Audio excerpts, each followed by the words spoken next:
Hello everyone. Welcome to Top Data.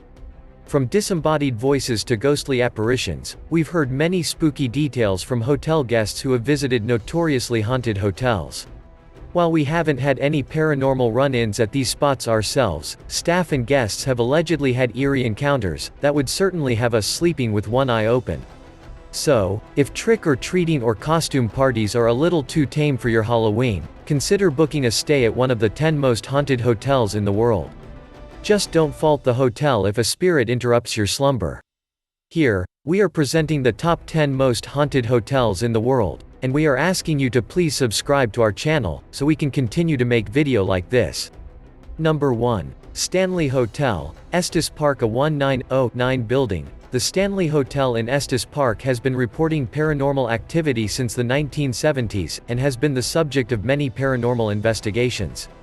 Many believe owners F.O. Stanley and his wife Flora are the more prominent ghostly guests, often seen in the billiards room or making the music room's piano play. In 1974, horror author Stephen King stayed in room 217 at the hotel, and based his novel The Shining on the hotel.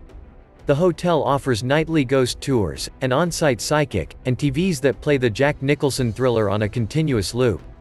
They've even installed a miniature tree maze in the front of the property as a nod to the film. Guests can stay in one of several reportedly haunted guest rooms.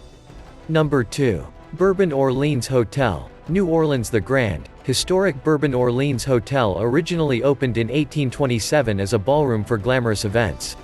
By the late 1800s, the hotel was acquired by the Sisters of the Holy Family to be used as a school, orphanage, medical ward, and convent. A yellow fever epidemic struck at this time, and led to the death of many children. It's said that the ghosts of children and nuns can be seen and heard throughout the hotel. Additionally, several reports of a ghost dancer in the famous Orleans ballroom have been made. You can book a Ghosts and Spirits walking tour, which stops at the Bourbon Orleans Hotel, during your visit to New Orleans. Number 3. Emily Morgan Hotel, San Antonio. Housed in a historic neo-Gothic building with a reputation for paranormal activity, the 177-room boutique Emily Morgan Hotel has a prime downtown location across from the Alamo.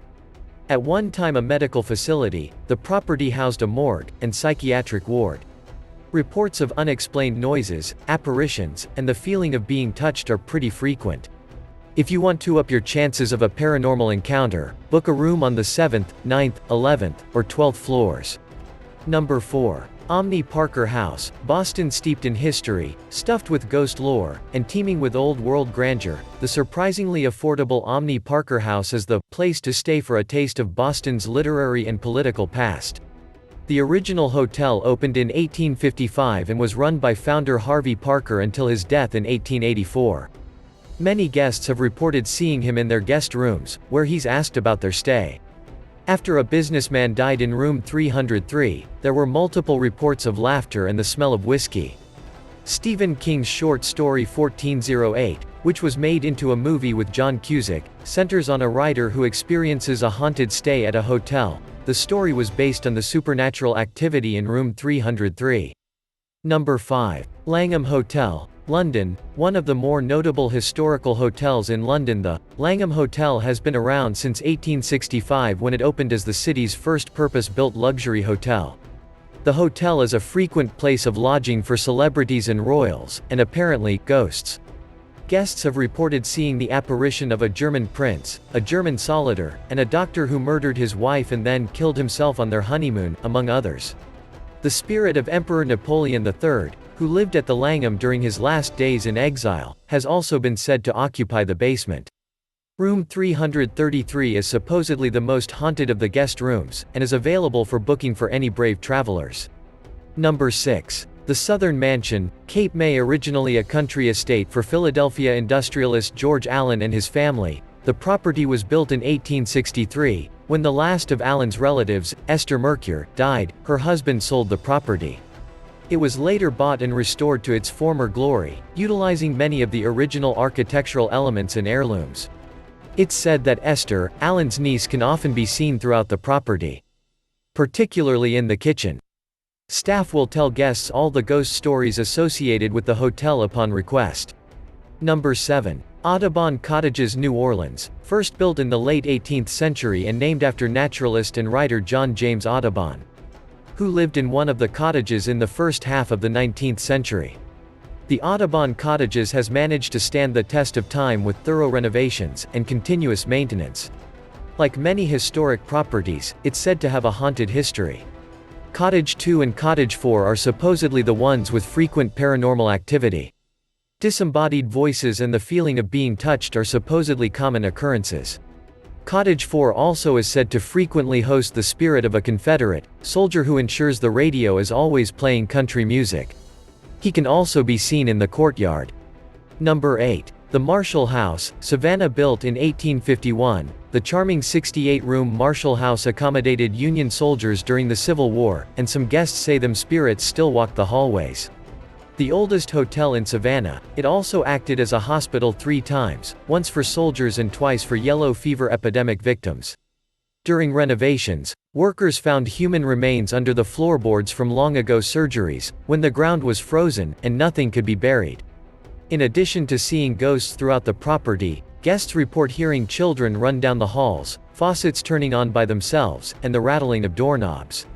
Number 9. The Hay Adams, Washington, D.C. Quite possibly the most famous hotel in the capital, the Hay Adams has hosted many a politician, including the Obamas before inauguration. In 1884, best friends John Hay, Abraham Lincoln's private secretary, and later a Secretary of State, and Henry Adams, the author, and descendant of John Quincy, built their homes on the plot of land where the hotel now sits. In 1927, 9 years after Adams' death, the houses were razed and replaced by the hotel that stands today. The wife of Adams, Marion Hooper Adams, committed suicide on the site in 1885, and her spirit reportedly haunts the hotel. Guests and staff say they can hear a woman crying softly, disembodied voices, and doors opening and closing on their own. Before we continued, like this video, smash on the subscribe button plus, hit on the notification bell icon. Number 10. Hotel Sorrento, Seattle. The upscale Hotel Sorrento is an iconic Seattle boutique. It's said that the ghost of Alice B. Toklas, a woman credited with the invention of pop brownies, can often be seen roaming the halls, and particularly around room 408. Guests have also reported them drinks being moved at the Dunbar room. To honor her, they have a Ms. Toklas cocktail on the menu, that includes lucid absinthe, elderflower, chamomile, honey, and lemon juice. So, you can get both a trick and a treat at the Sorrento. We hope you enjoyed our list of the top 10 most haunted hotels in the world. Which of these hotels would you like to sleep in one day? Please, take me with you. Leave a comment below, and don't forget to subscribe to this channel for more video like this.